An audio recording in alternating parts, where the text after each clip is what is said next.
Bismillahirrahmanirrahim. Alhamdulillah.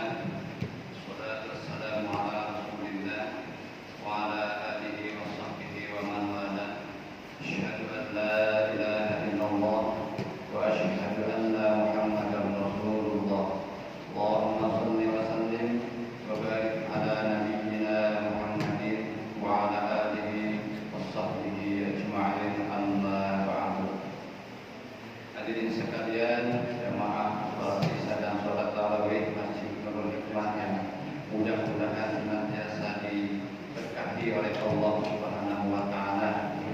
Berkah dalam puasanya, berkah dalam sehatnya, berkah juga dalam sakitnya. Kalau ada yang sakit, yang sedang sakit, kita doakan mudah-mudahan untuk segera sembuh kembali seperti sedia kala. Amin ya rabbal alamin.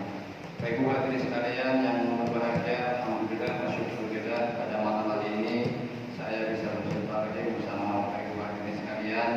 Mudah-mudahan kedatangan dan kebersamaan kita bisa menambah kedekatan kita kepada Allah Subhanahu wa taala. Mudah-mudahan berkumpulnya kita di tempat yang mulia ini juga bisa menjadi penggerak amal ibadah timbangan kita di sisi Allah Subhanahu wa taala.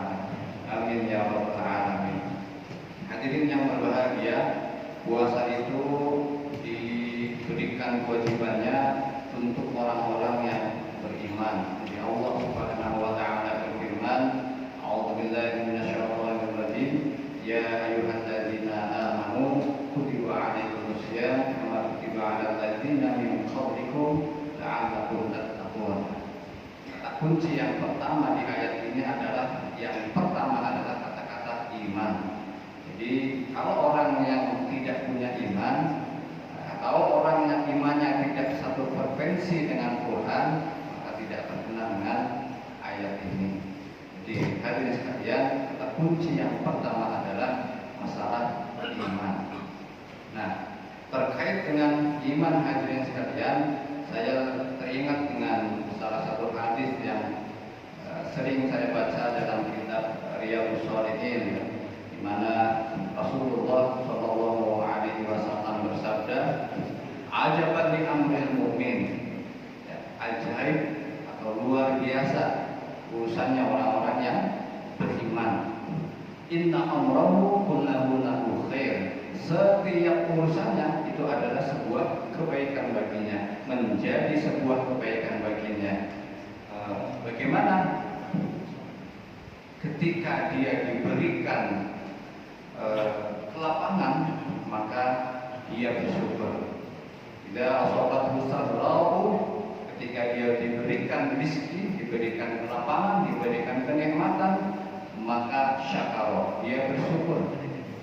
In asobat musarra'u, kalau diberikan musibah, diberikan cobaan, sabar, dia bersabar. Maka maka sabar pun menjadi sebuah kebaikan baginya. Jadi hadirin sekalian, ternyata dari hadis ini, kalau kita ingin mencari benang merah atau benang hijau atau benang putih atau apa, inti dari kehidupan kita atau bekal kita menghadapi hidup ini itu cuma dua ternyata, yaitu yang pertama adalah syukur, yang kedua adalah sabar. Mau kondisi seperti apapun yang kita alami, bekalnya cuma dua. Kalau nggak syukur, ya sabar. Bapak ibu punya anak yang rajin ibadah misalnya. Ketika anak rajin ibadah, taat dan patuh kepada kedua orang tua, maka yang harus kita lakukan adalah bersyukur. Ibu-ibu misalnya punya suami, punya bapak yang malas ibadah, bukan hanya malas ibadah, malas mencari nafkah misalnya, malas mendidik anak misalnya, maka yang diperlukan adalah bersabar. Tinggal ibu banyak sabarnya atau banyak syukurnya. Kemudian banyak syukurnya beda. Jadi sabar atau syukur. Nah, apa yang dimaksud dengan kesabaran? Apa yang dimaksud dengan kesyukuran? Ya. Sabar ada ketika kita menerima musibah. Sikap terbaik kita tentunya menurut pandangan Allah ya, ketika kita menerima musibah. Syukur adalah sikap terbaik kita ketika kita menerima nikmat. Jadi bedanya tipis.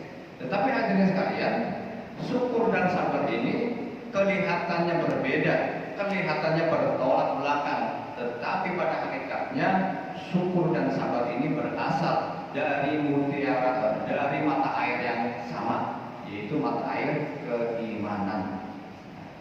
Jadi supaya kehidupan kita bisa baik, baik ketika susahnya, baik ketika lapangnya, baik ketika senangnya, baik ketika sedihnya, baik ketika takutnya, baik ketika bahagianya, maka kuncinya adalah keimanan. Nah, kalau sudah ada keimanan, tinggal kita akan mau syukur atau mau sabar. Nah, hadirin sekalian yang berbahagia, kenapa? Karena dalam hidup ini tidak mungkin semuanya berisi kesusahan. Pasti ada kesenangannya. Tidak mungkin selama hidup ini kita lapang, pasti ada susahnya.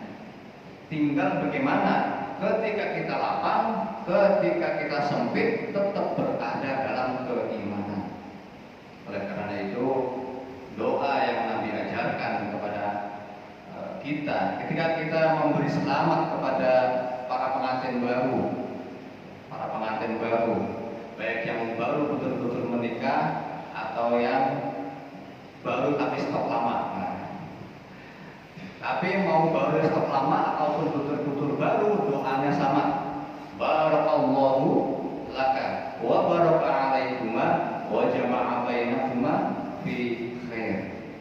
Jadi semoga Allah memberkahimu ketika dalam kesenangan, dan juga Allah memberkahimu dalam hal kesempitan, dan Allah mengumpulkan kalian dalam kebaikan.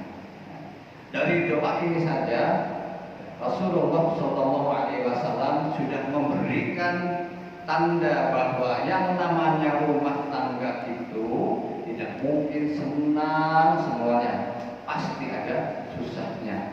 Yang namanya rumah tangga itu tidak mungkin lapang semuanya, pasti ada sempitnya. Oleh karena itu, ibu-ibu, kalau anak perempuannya dilamar oleh seorang laki-laki, kemudian dia berjanji, saya akan membahagiakan anak ibu, percaya apa enggak? Kenapa? Kehidupan ini memang ada lapang, ada sempit, ada susah, ada senang. Yang penting bagaimana ketika lapang, bagaimana ketika sempit, semuanya tetap dalam kebaikan, tetap dalam keberkahan. Makanya doanya barakallahu dan seterusnya. Jadi yang penting keberkahan. Berkah itu apa? Berkah itu adalah ziyadatul khair. Berkah itu adalah bertambahnya kebaikan. Jadi tugas kita adalah bagaimana dalam setiap kesempatan yang ada pada diri kita, baik ketika kita lapang maupun ketika kita sempit, kita bisa mencari kebaikan di situ. Ketika kita sedang berbahagia, kita bersyukur kepada Allah dan juga berterima kasih kepada manusia. Itu kita akan mendapatkan kebaikan. Demikian juga kalau kita sedang berada dalam kesulitan, berada dalam kesempitan, maka kesabaran adalah senjata utama.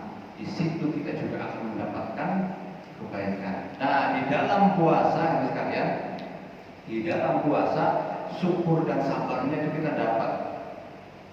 Syukur ketika mau menjelang berbuka puasa, bahagianya luar biasa. Kita bersyukur kepada Allah. Sabar juga harus kita lakukan ketika di siang hari dan mungkin kita bertemu dengan banyak orang yang tidak berpuasa, kita tetap berpuasa. Sabar harus kita ikuti. Oleh karena itu, pahala puasa dan pahala sabar itu sama, Pak. Sama bagaimana? Nggak ada ukurannya. Puasa itu kan kata Allah dalam hadis qudsi, as-saumu li wa ana ajzi bihi. Puasa itu untukku dan aku yang akan membalasnya. Nggak jelas balasannya apa, nggak jelas ukurannya apa. Demikian juga sabar. Sabar juga sama. Dalam surat Az-Zumar Allah Subhanahu wa taala berfirman, "A'udzubillahi minasyaitonirrajim. Innama yuwaffas sabiruna ajrahum bighairi hisab." Innama, sesungguhnya hanya bagi orang-orang yang bersabar itu ajrahum bighairi hisab, pahala ganjaran yang tidak ada hitungannya. Sehingga kalau pahala sabar itu tidak ada hitungannya, maka sabar pun tidak ada batasnya. Bagi kita yang suka mengatakan kita kan manusia, tidak kesabaran yang ada batasnya. Padahal pahala sabar itu nggak ada batasnya. Oleh karena itu sabar pun nggak ada batasnya. Jadi pahala sabar tidak terukur, sama dengan pahala puasa. Ya mudah-mudahan di bulan suci Ramadan ini sabaran kita bisa terus kita latih, kita tambah sabar yang terus menerus meningkat kesabarannya, sehingga Allah Subhanahu wa taala akan menggolongkan kita terhadap menjadi orang-orang yang bertakwa. Dan salah satu ciri orang yang bertakwa adalah bersabar, bersyukur.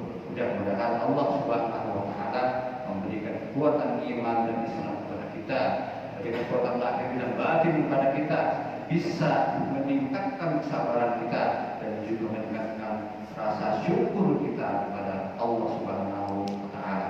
Mudah-mudahan bisa bermanfaat bagi diri kami pribadi dan seluruh hadirin sekalian.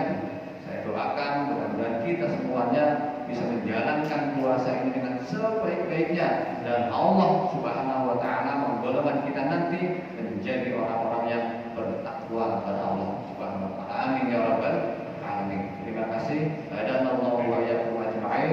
Nasallallahu wa fathun qarib wa basyiril mu'minin. Wassalamualaikum warahmatullahi